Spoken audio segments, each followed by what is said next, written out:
Hello అండి, welcome to my channel. ఈరోజు recipe వచ్చి బెండకాయతో పచ్చడి ఎలా చేసుకోవాలనేది చూపిస్తానండి. చాలా టేస్టీగా ఉంటుంది. నేను చెప్పే విధానంలో చేసుకుంటే రైస్లోకి, అలాగే మనం చపాతీలోకి, దోశల్లోకి అన్నిటికి కూడా సెట్ అయిపోతుందండి. అంత టేస్ట్గా ఉంటుంది. నేను ఇక్కడైతే ఒక హాఫ్ కేజీ వరకు ఇట్లా ఫ్రెష్గా ఉండే బెండకాయలు అయితే తీసేసుకున్నాను. ఇక వాటిని మనం చిన్న చిన్న ముక్కల్లాగైతే కట్ చేసేసుకుంటున్నానండి. వీటన్నిటిని నేను ఒక క్లాత్తో బాగా తుడిచి పెట్టేసుకున్నాను.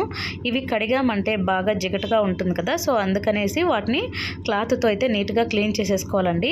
ఇక వీటిని అయితే చిన్న చిన్న ముక్కల్లాగా అయితే కట్ చేసేసుకుంటున్నాను. ఎందుకంటే ఇవి ఆయిల్లో ఫ్రై అవ్వాలి కాబట్టి పెద్దవి కాకుండా అలా చిన్న చిన్నవిగా చేసుకున్నట్లయితే మనకు తొందరగా ఇవి ఫ్రై అవుతాయి అన్నమాట.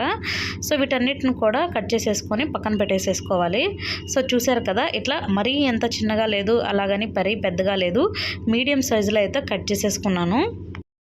సో ఇక్కడైతే ఒక ప్యాన్ అనేది పెట్టేసుకొని అందులో కొద్దిగా ఆయిల్ వేసేసుకుంటాను. ఇప్పుడు పచ్చడికి మనకు కావాల్సినటువన్నీ కూడా ఫస్ట్ అయితే వేయించేసేసుకోవాలండి. సో నేను ఇక్కడ కొద్దిగా ధనియాలు, జీలకర్ర అవైతే వేసేసుకున్నాను. ఇప్పుడు ఇందులోకి 10 ఎండుమిరపకాయలు అయితే తీసేసుకున్నానండి. కారం ఎక్కువ తినేవాళ్ళు ఇంకొద్దిగా ఒక 2-3 కూడా యాడ్ చేసుకోవచ్చు. మా ఇంట్లో పిల్లలు ఎక్కువ తినరు కాబట్టి నేను కారం తగ్గించుకున్నాను. ఇప్పుడు ఇందులోకి కరివేపు కూడా వేసేసి సో ఇవన్నీ కూడా బాగా ఫ్రై చేసేసుకోవాలండి. ఇందులో కొద్దిగా మనకు పచ్చినగపప్పు అనేది యాడ్ చేసుకున్నాను. పచ్చడిలో అక్కడక్కడ తగులుతూ ఉంటే టేస్ట్ బాగుంటుంది తినేటప్పుడు. సో ఇవన్నీ కూడా మనకు దోరగా వేయించుకోవాలండి. ఇక మిరపకాయలు అయితే మనకు దోరగా వేయించుకునే వరకు అయితే మనం కలిపేసుకుంటూ ఉండాలి. ఇక్కడైతే ఇది మిక్సీలో వేయడం కన్నా కూడా మనం రోట్లో దంచుకున్నట్లయితే ఆ టేస్ట్ అనేది ఇంకా చాలా బాగుంటుంది. సో ఇవన్నీ వేగిన తర్వాత పక్కకు తీసేసి అదే ప్యాన్లోనే ఇంకొద్దిగా ఆయిల్ అనేది యాడ్ చేసుకొని ఈ బెండకాయలు అనేటివి కూడా వేసేసుకున్నానండి. ఈ బెండకాయలను కూడా ఆయిల్లోనే బాగా ఫ్రై చేసుకోవాలి. మరీ ఎక్కువ మాడనీయకుండా ఒక మీడియం ఫ్లేమ్లో అయితే కలుపుతూ ఉండాలి. సో ఇప్పుడైతే మనము టమోటాలు చూడండి, నేను మీడియం సైజ్గా ఉండేటి కొంచెం 3 టమాటాలు అయితే తీసుకున్నాను. వీటిని అయితే ఇంకా చిన్న చిన్న ముక్కలుగా అయితే కట్ చేసేసుకొని ఆ బెండకాయలోనే కూడా వేసేసుకోవాలన్నమాట. ఇక్కడ మనకు బెండకాయలు వాడుతూ ఉన్నాయి కదా, ఇప్పుడు ఇందులోకి కొద్దిగా చింతపండు అనేది యాడ్ చేశాను. టమోటాలు ఎక్కువ వేసుకున్నట్లయితే మనకు చింతపండు అనేది అవసరం లేదు.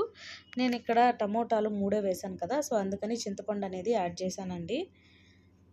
సో ఇవన్నీ కూడా మనకు వేగడానికి ఇందులో సరిపడా సాల్ట్ అనేది వేసుకున్నాను.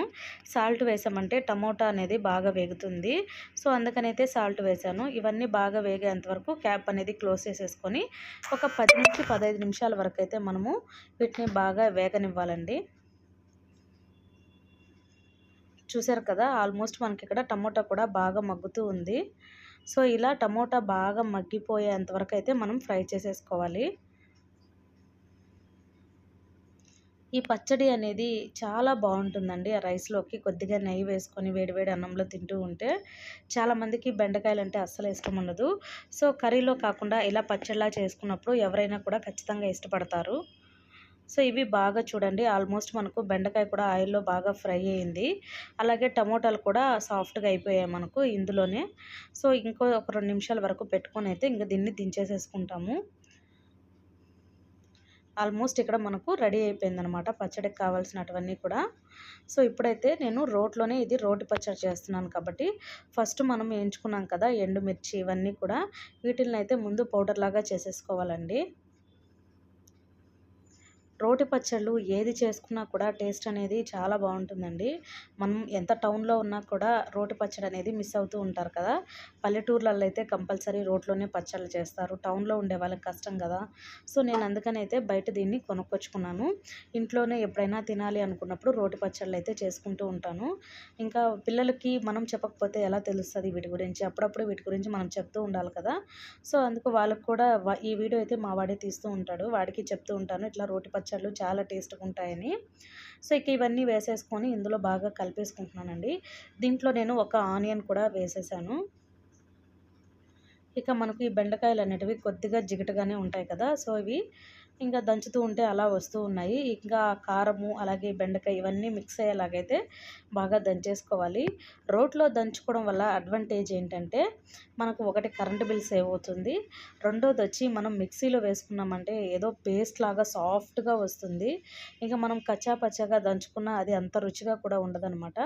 ఇక రోట్లో అయితే ఇలా చూడండి, ఎట్లా కచ్చా పచ్చాగా దంచుకున్న మనకు అప్పుడప్పుడు బెండకాయ తగులుతూ ఉంటుంది, టమాటా తగులుతూ ఉంటుంది, ఇట్లా అన్నీ తగులుతూ టేస్ట్ కూడా బాగుంటుంది తినేటప్పుడు. ఇక చూసారు కదా, నేను ఈ మాదిరిగా అయితే చేసుకున్నాను. మరీ పేస్ట్ లాగా కాకుండా ఇలా కొద్దిగా కచ్చా పచ్చాగా ఉన్నప్పుడే తీసేసుకోవాలండి. సో ఈ క్వాంటిటీ ఉన్నప్పుడే నేనైతే ఇక దీన్ని తీసేస్తున్నాను. సో రోట్లో మనకు పచ్చడి అనేది అయితే రెడీ అయిపోయింది. దీనంతా కూడా ఒక బౌల్లోకి అయితే తీసి పక్కన పెట్టేసుకుంటున్నాను. కొంతమంది దీన్ని తిరగబాత చేసుకుంటారండి. చేసుకున్నా పర్వాలేదు, చేసుకోకపోయినా కూడా పర్వాలేదు. మనం డైరెక్ట్గా ఇలా తింటే ఇంకా బాగుంటుంది. సో మీలో ఎంతమంది గుర్తుంది, చిన్నప్పుడు అమ్మ ఇంట్లో పచ్చడి చేసినప్పుడు ఇట్లా రోలంతా పచ్చడి తీసేసినాక ఆ రోట్లో అన్నం వేసుకొని కలుపుకుంటూ తినేవాళ్ళం కదా. నాకైతే ఇది దంచినప్పుడు ఆ మెమరీస్ అన్నీ గుర్తొచ్చాయి. నేనైతే ఇక్కడ దీనికి పోపు అనేది పెట్టేసుకోవాలండి, అప్పుడే మనకు ఇంకా బాగుంటుంది. సో ఒక చిన్న ప్యాన్ తీసుకొని అందులో కొద్దిగా ఆవాలు, కొద్దిగా ఇంకా జీలకర్ర అవన్నీ వేసుకొని, కొద్దిగా కరివేపాకు, ఒక ఎండుమిర్చి అనేది వేసుకున్నాను. సో ఇవన్నీ వేసుకొని దీన్నైతే మనము ఆ పచ్చడి మీద వేసేసుకుంటాము. ఇది ఆప్షనల్ అండి, మీకు ఇష్టం ఉంటే వేసుకోవచ్చు, లేదంటే అవసరం లేదు. మనం ఆల్రెడీ అన్ని ఆయిల్లోనే ఫ్రై చేసాం కాబట్టి మనకు పచ్చడి కూడా తిరగబాత లేకపోయినా కూడా బాగుంటుంది. ఇక ఫైనల్గా దీన్నైతే ఇందులో వేసేస్తానండి.